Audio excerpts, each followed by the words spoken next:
Ok, este va a ser el último teorema de recursión que vamos a ver sobre los números naturales, que es el teorema de recursión por curso de valores, donde pues bueno, este teorema de recursión tiene ciertas particularidades y es que realmente se puede generalizar a, bueno, no va a ser exclusivo de los números naturales, sino que este teorema realmente es bastante generalizable a cualquier estructura de buen orden, y de hecho va a generalizarse todavía más a ciertos tipos de relaciones. Pero bueno, realmente lo que tenía pensado hacer era pues demostrar, ya que queríamos demostrar la versión más general del teorema de recursión, pues demostrarla directamente con buenos órdenes. Pero el problema de esa cosa es que, pues bueno, el teorema realmente aparece en contextos muy específicos, que es en el contexto en el que comenzamos a estudiar cosas como son los ordinales. Donde, pues bueno, de hecho justo esta cosa de acá es la definición de cuando un conjunto es un ordinal, un conjunto transitivo bien ordenado por la pertenencia. Si es que por ahí se acuerdan que lo mencionamos como una pequeña curiosidad, que eran cosas un poquito más generales que los números naturales. Pero ¿qué es lo que pasa con eso? Pues que realmente enunciar este teorema en este momento tendría dos problemillas. Y el primero es este, que como el teorema se suele enunciar dentro del contexto de ordinales, pues va a pasar que las cosas que van a involucrar el teorema se escriban de una forma más o menos decente. Si se dan cuenta, pues tienen, aunque todavía no entendamos qué diablos significan todas estas cosas, pues se ve relativamente limpia la notación. Pero como estamos en el caso en el que simplemente lo que conocemos son buenos órdenes, donde bueno, demostrar este teorema con esto es equivalente a demostrar este teorema con esto, porque pues bueno, los ordinales tienen cierta propiedad de cumplen cierto teorema de representación sobre los buenos órdenes. Pero como solamente conocemos los buenos órdenes, al menos de momento, y resulta ser que pues la forma en la que podemos enunciar el teorema se vuelve un poquito más patosa. Si se dan cuenta, pues es como que una notación bastante más extensa y complicada que esta cosa de acá. Y pues bueno, lo mismo pasa en el enunciado del teorema en sí, no solamente en las cosas previas. Y el segundo problema de esto es que pues bueno, seguramente, bueno, no es realmente un problema, pero este teorema seguramente lo vean en un futuro, como pues se suele ver en el contexto de ordinales, pues seguro que sí o sí se los enseñan en un curso de conjuntos 2, y de hecho no solamente es posible que se los enseñen solo en un curso de conjuntos 2, porque este teorema se puede generalizar todavía un poquito más utilizando relaciones que no sean de buen orden. Va a haber órdenes parciales que cumplan que no sean buenos órdenes y que sigan cumpliendo este teorema de recursión, que son bueno, no, mejor no. Y de hecho incluso hay relaciones que ni siquiera son órdenes parciales que también van a poder cumplir este teorema de recursión.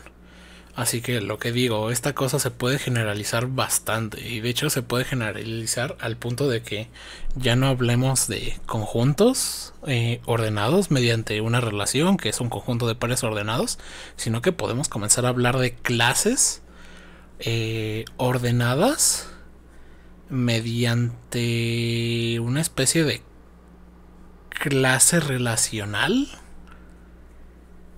Si es que eso tiene sentido, pues uno también puede hablar de relacionales y funcionales, que son como clases como relaciones y funciones cuyo dominio o cuyo campo en el caso de las relaciones sea una clase propia. Y pues bueno, si se dan cuenta, pues si no lo ven aquí, seguro que lo ven después. Y pues realmente la demostración de este teorema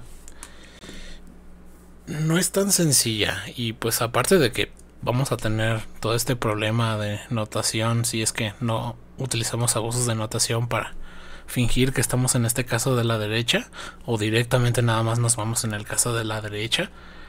De todas formas, demostrar este teorema va a ser un poco engorroso, en el sentido en el que va a ser una demostración que va a recordar mucho a la demostración del primer teorema de recursión. No sé si recuerdan, pero pues había, para poder demostrar la existencia de la función de los naturales en nuestro conjunto de tal forma que se cumpliera la regla recursiva, pues uno hablaba de funciones adecuadas que podíamos demostrar que existían, que tuvieran un elemento n. Pues en el caso general, pues también podemos hablar de funciones adecuadas, o a lo mejor lo encuentran en los libros como cálculos de longitud algo, generalmente un cálculo de longitud alfa, porque los ordinales solemos denotarlos mediante las primeras letras del alfabeto griego, y donde estas funciones, pues bueno, su dominio va a ser todo un segmento inicial, van a ser todos los elementos más chicos o iguales a alfa, de tal forma que cumplan la regla recursiva que nosotros queremos que cumpla la original. Y entonces pues todas esas funciones van a ser compatibles, y entonces las podemos pegar todas, y entonces la función general que queremos de todo nuestro buen orden va a cumplir lo que queremos, porque esa función se va a computar como cualquiera de las funciones más pequeñas que tenía un segmento inicial. Y esas funciones más pequeñas pues básicamente las construimos, o dijimos que existían, pidiendo que cumplieran lo que queríamos que cumpliera la grande.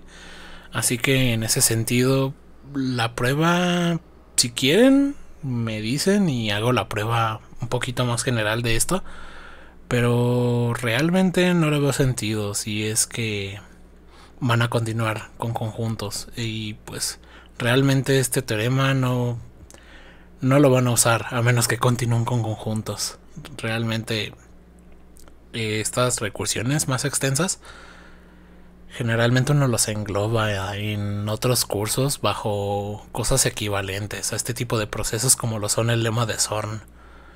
Pero bueno, con esto, ¿qué es lo que dice el teorema de recursión por curso de valores? Al menos lo que voy a hacer es pues explicarles un poquito. No lo voy a demostrar, pero mínimo qué es lo que quiere decir en el caso general.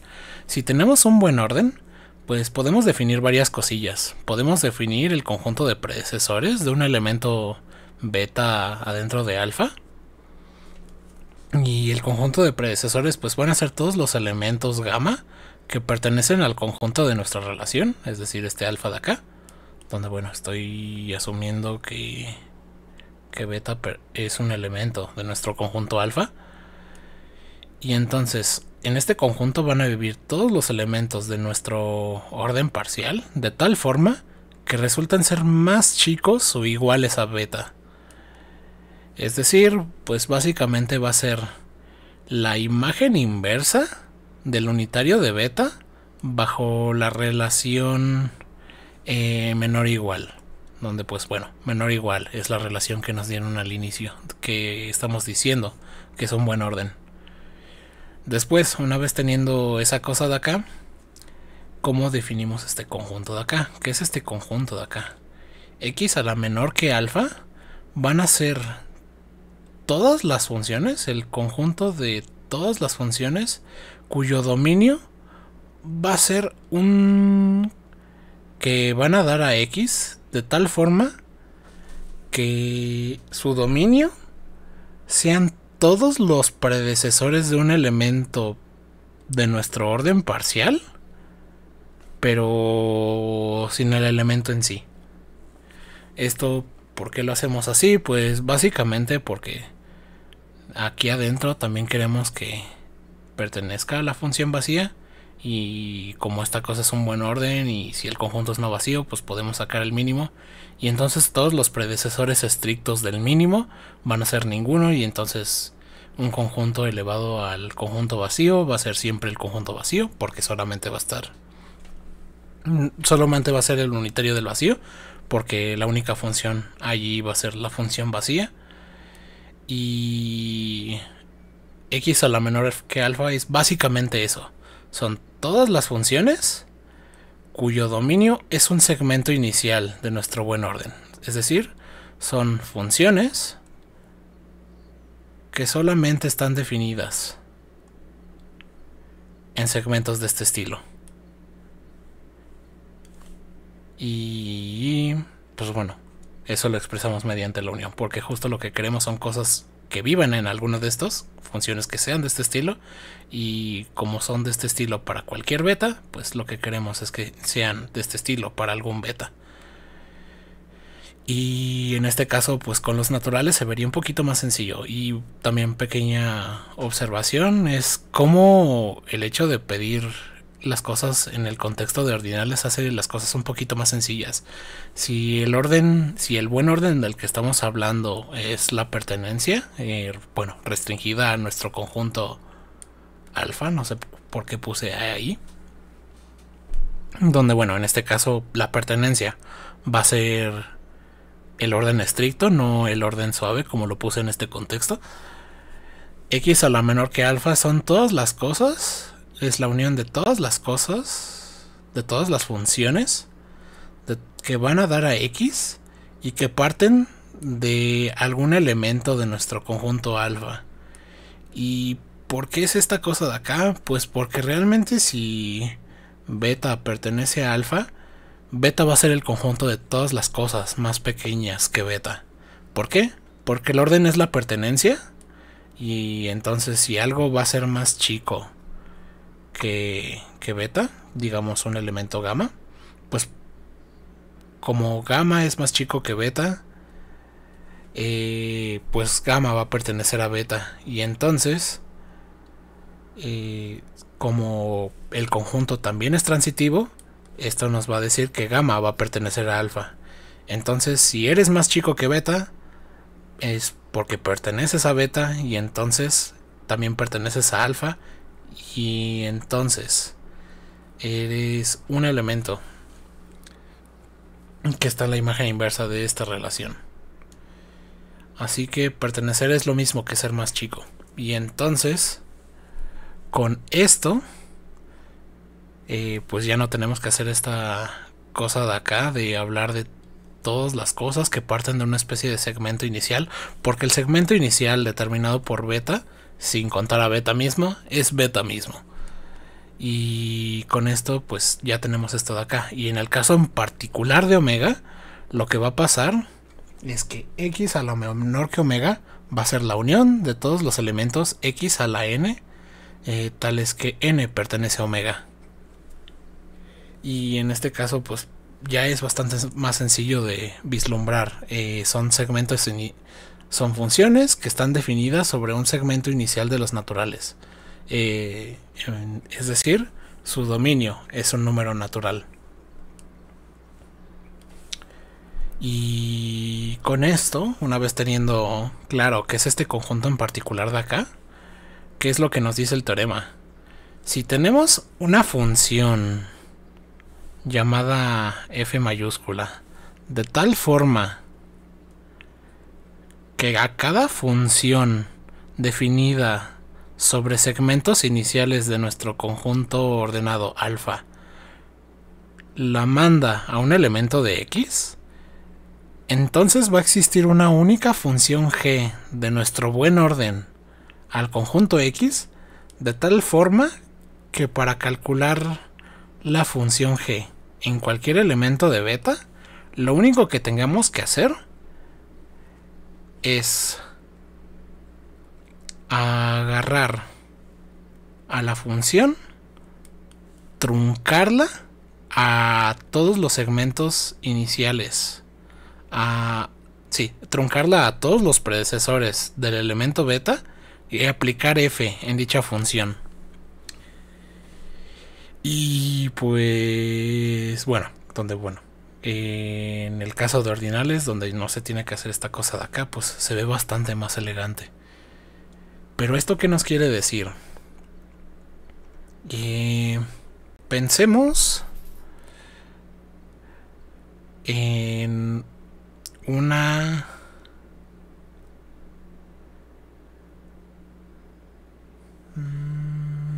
¿cómo hago esto? ¿Cómo le hago para que esto sea un poquito más intuitivo?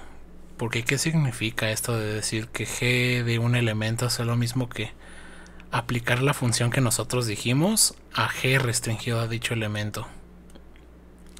Donde pues bueno, si vamos a el contexto de naturales, esto diría que g de n es lo mismo que f de g restringido a n. Y para esto a lo mejor lo que conviene es pensar exactamente qué cumple cuál es el papel de esta función f de acá, o pensar en cómo podemos codificar ciertos procesos, ciertas sucesiones que queríamos construir, que estábamos diciendo que no podíamos hacer con los teoremas de recursión anteriores, en particular con Fibonacci. Nosotros lo que queríamos era pues construir la sucesión de Fibonacci comenzando con 0, que f0 sea igual a 1, que f1 que f0 sea igual a 0, que f1 sea igual a 1 y que f2 sea igual a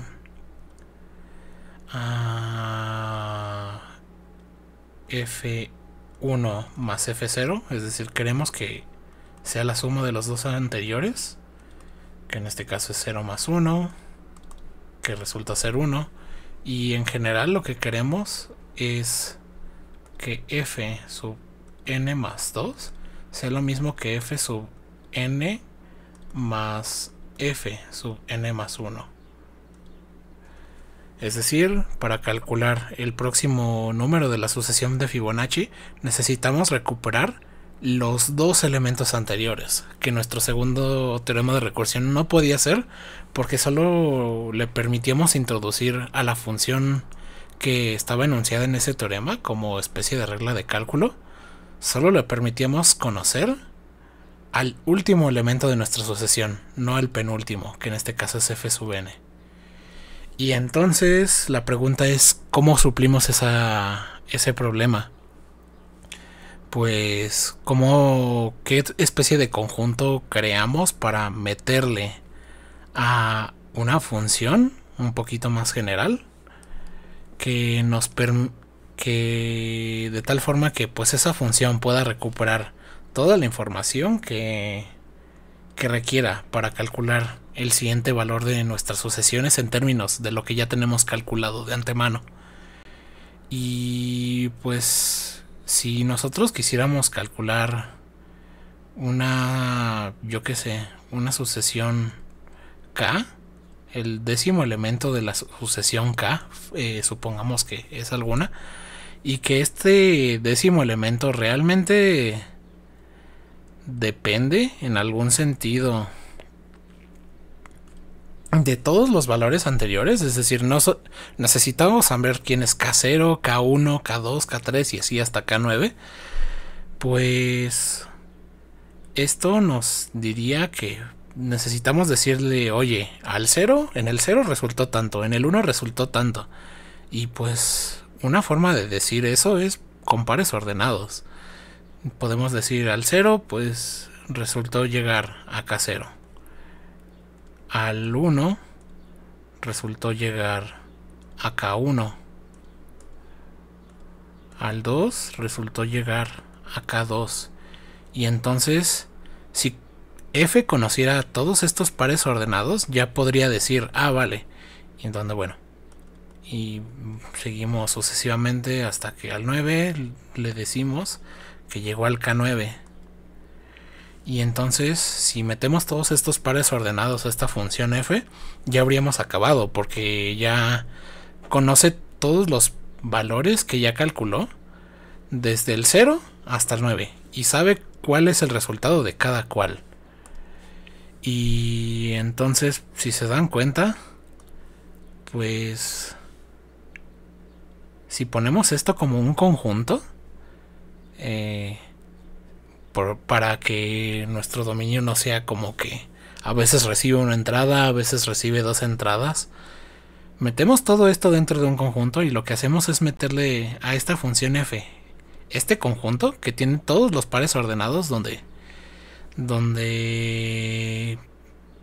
la primera entrada es un valor y la segunda entrada es el resultado de la sucesión k en dicho valor. Entonces f ya sabría todo lo necesario. Pero ¿qué sería esta cosa de acá? Esto es un poquito, yo qué sé, me recuerda un poco a los diccionarios. Donde pues, bueno, los diccionarios dentro de programación y esas cosas del estilo. Donde pues es una especie de tipo de dato donde están cosas en formato clave-valor. Donde el valor de la izquierda es la clave y el valor de la derecha es el resultado. Es lo que está asociado a dicha clave. Pongámoslo FDA, donde pues bueno, resulta ser que para cada A, bueno, uno puede pedir que las claves sean únicas. No estoy seguro de si en algunos casos es necesario y en otros no, pero bueno, si se dan cuenta, esta cosa de formato clave-valor, que sería como meter un diccionario acá directamente, que de hecho creo que es algo que se hace si quieres que tu función sea relativamente genérica y hay veces parámetros que a veces quieres pasar y a veces no, lo que haces es meter un diccionario que tiene la opción de ser vacío. Y los diccionarios se ven más o menos de esta forma. Pues si se dan cuenta, este diccionario es una función, donde pues tenemos al elemento A y al valor asociado únicamente con la clave A. También podríamos tener el valor B y el valor asociado únicamente con la clave B. Y así sucesivamente. Y entonces, toda esta cosa de acá realmente es f de una función. Una función que va a tener codificado todos los resultados anteriores de la sucesión k. Pero ¿qué sería justo eso? Pues en este caso, si lo que queremos es que el resultado de nuestra sucesión en un valor particular esté en función de los valores anteriores, lo que tenemos que meter son todos los valores anteriores de la misma sucesión de la que estamos hablando, pero solamente en los elementos estrictamente anteriores. Es decir, podemos agarrar la función g, restringirla a n, es decir, tomar todos los resultados desde 0 hasta n-1 y que simplemente en la función f esté codificado el cómo los utilizo. Y eso es lo que quiere decir este teorema de recursión. Ya enunciado simplemente con naturales, pues se vería de esta forma. Si tenemos una función f que va de x a la menor que omega, es decir, que toma funciones cuyo dominio son números naturales y devuelven un elemento nuevo, entonces va a existir una nueva función que va de los naturales en x, de tal forma que para calcular cada elemento nuevo de nuestra sucesión, basta utilizar nuestro proceso f diciéndole todos los resultados anteriores de la función g y todos los resultados anteriores de la función g. Toda esa información está codificada en el resultado de la propia g restringido al elemento n. Y eso es la forma en la que esta cosa tiene sentido. Y antes de demostrarlo, pues a lo mejor vendría bien un ejemplo de cómo se ve esta cosa, porque si se dan cuenta, esto más o menos se ve como el paso recursivo, donde en el teorema de recursión original, pues decíamos G del sucesor de n es igual a f de G de n. Y es en plan de, vale, para calcular el siguiente tengo que tomar el valor anterior y aplicarle la regla de cálculo. Pero en este caso también estaba lo de que G de 0 sea igual al elemento x0 que tú me dijiste. Y en este caso no aparece por ninguna parte esta primera condición. Y pues bueno, tiene sentido que no aparezca porque realmente esa primera condición se ve codificada dentro de la función f. Si nosotros recordemos que x a la menor que omega es la unión de todos los x a la n, tales que n es un número natural. Pero ¿qué pasa si n es igual a 0? Si n es igual a 0, entonces x a la 0 va a ser el unitario del vacío, porque la única función que va del vacío al conjunto x es la función vacía. Y entonces el vacío va a pertenecer a x a la menor que omega. Y entonces, si volvemos a esta condición de acá, esto nos diría que G de 0 es lo mismo que f de G restringido a 0, que es restringido al conjunto vacío. Pero cualquier función que parta del conjunto vacío es la función vacía.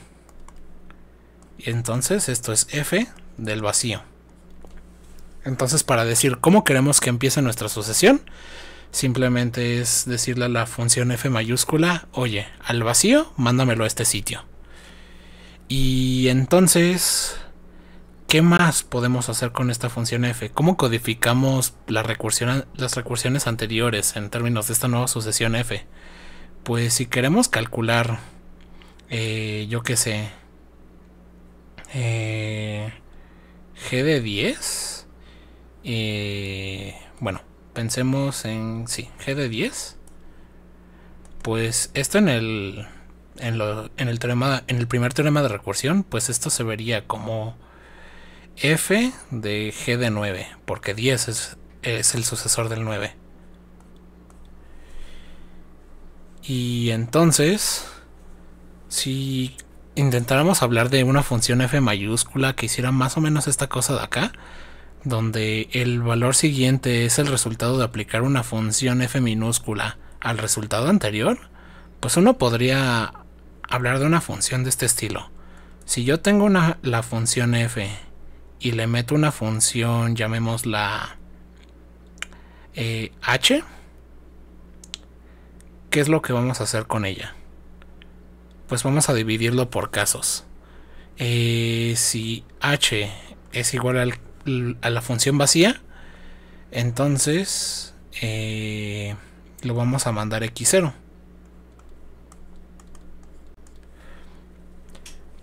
Justo para que se vea como el paso inicial del teorema de recursión. Y en otro caso, si h no es vacío, ¿qué es lo que va a pasar? Si no es vacío, pues su dominio tampoco va a ser vacío. Y su dominio es... bueno, la función h va a ser un elemento de este conjunto de acá. Es decir, va a ser un elemento de algún x a la n. Y por lo tanto, su dominio va a ser algún número natural. Y entonces, su dominio es un número natural. Y en todo número natural, ¿qué es lo que va a pasar? Si el dominio Si la función h no es vacía, el dominio no puede ser el 0. Por lo tanto, tiene que ser tiene que ser mayor o igual que el 1. O mejor dicho, no puede ser vacío. Y si tenemos un natural no vacío, cualquier subconjunto de no vacío de un número natural va a tener máximo. Entonces, el máximo del dominio de la función h va a existir. ¿Y qué podemos hacer con esa cosa? Pues podemos calcular h en él para poder recuperar el último valor de la sucesión calculada hasta el elemento máximo. Yo qué sé, si la h va del 0, 1, 2, pues la h me puede decir a dónde mandó el 0, a dónde mandó el 1 y a dónde mandó el 2. Como el dominio, como la función no es vacía, su dominio no es vacío y por lo tanto va a haber un elemento más grande. En este caso el elemento va a ser el 2. Yo lo que quiero, y eso lo recupero calculando el máximo del dominio, y yo lo que quiero es el resultado en el 2, es decir, la última cosa que calculamos. Y una vez teniendo la última cosa que calculamos, que en este caso pues si en vez de 2 hubiera sido el 9, lo que tendríamos acá sería el resultado en el valor 9, y ya lo único que necesitamos es aplicarle la función f. Y si se dan cuenta, hacerlo explícito es un poco engorroso, pero al menos la parte más importante es que se convenzan de que realmente podemos codificar casi cualquier cosa aquí dentro. Si queremos calcular Fibonacci, pues sería hf de la función h volvemos a partir por casos, justo para hablar de los casos iniciales, donde va a ser 0 si o mejor dicho, el dominio de h, si su dominio es 0 o 1, es decir, si es la función vacía, lo vamos a mandar es decir, si es la función vacía, su dominio va a ser el 0 y por lo tanto va a mandar la función de Fibonacci al 0, que es justo donde queríamos que empezara, en este caso de acá. Y en el caso de que su dominio sea 1, significa que pues nada más mandó significa que estamos en el paso 1, y en ese caso pues lo vamos a mandar al 1. Donde bueno, esa también es una observación interesante. Antes, en el segundo teorema de recursión, necesitábamos decirle a nuestra regla de cálculo exactamente en qué paso estamos. Pero al pasarle una función, nuestra función de cálculo ya puede saber perfectamente en qué paso es en el que estamos. ¿Por qué? Porque simplemente podemos calcularle el dominio a la función. Como el dominio es literalmente la cantidad de cosas que ya calculamos, podemos saber el paso en el que estamos. Y eso es más o menos lo que queremos acá. En el caso de que no tengamos nada, empezamos por el 0, y en el paso 1, si su dominio es 1, estamos en el primer paso, lo mandamos al 1, donde pues bueno, ambos dan la casualidad de que se calculan como el dominio de h. Y luego en otro caso, ¿qué es lo que vamos a hacer? Pues vamos a tomar h del máximo del dominio de h para recuperar el resultado de h en el elemento más grande, y luego le vamos a sumar h de el máximo de el dominio de h menos el máximo del dominio de h. ¿Por qué? Porque el máximo del dominio de H es el elemento más grande. Pero no queremos el elemento más grande de nuevo. Queremos el elemento más grande que no sea ese. Es decir, el penúltimo elemento. Donde, pues bueno, esto estoy de acuerdo, se ve horrible. Pero, insisto, no es tanto que puedan... No es tanto que piensen que vamos a utilizar esto aquí de ahora en adelante. De hecho, pues seguramente siempre que podamos utilizar el primero y segundo teorema de recursión nos restringamos a esos porque pues son más fáciles de escribir. Pero simplemente convénzase de que todo proceso necesario recursivo de este estilo se puede ir codificando de esta manera. Y donde, bueno, realmente lo que estamos quitando es el unitario de esta cosa. Y con esto ya tendríamos la sucesión que genera la sucesión de Fibonacci. Donde, pues bueno, al 0, bueno, ¿cómo le llamamos? Porque ya utilizamos F. Vamos a llamarla G. G de 0 es igual a F de G restringida a 0. Y G restringida a 0, pues ¿qué es? F de la función vacía. En ese caso, pues entra en este caso de acá arriba y me dice que me devuelva el dominio, que es el 0. Y para el siguiente, G de 1, pues como les decía hace rato, va a ser F de G de 1, que es 1, porque cae nuevamente en que su dominio es 1. Luego G de 2, esto es lo mismo que F de G restringida a 2. ¿Y esto qué es? Pues es esta cosa de acá. Donde, ¿qué es lo que es? Pues va a ser G del máximo del dominio de la función G. Pero, ¿cuál es el dominio de la función G? La función G tiene dominio 2. Y el máximo del 2 es el 1.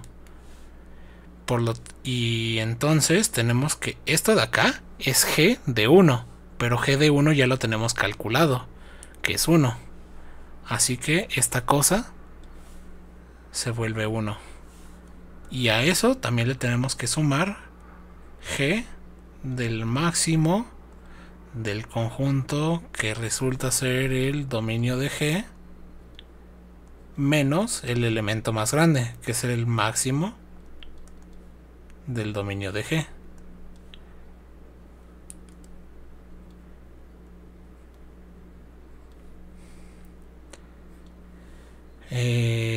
Tenemos que el máximo del dominio de G es, ya sabíamos que es el 1, así que esta cosa se vuelve el 1. El dominio de G, que es el 2 menos el elemento 1, pues básicamente va a ser el unitario del 0. Y entonces el máximo del unitario del 0 va a ser el 0.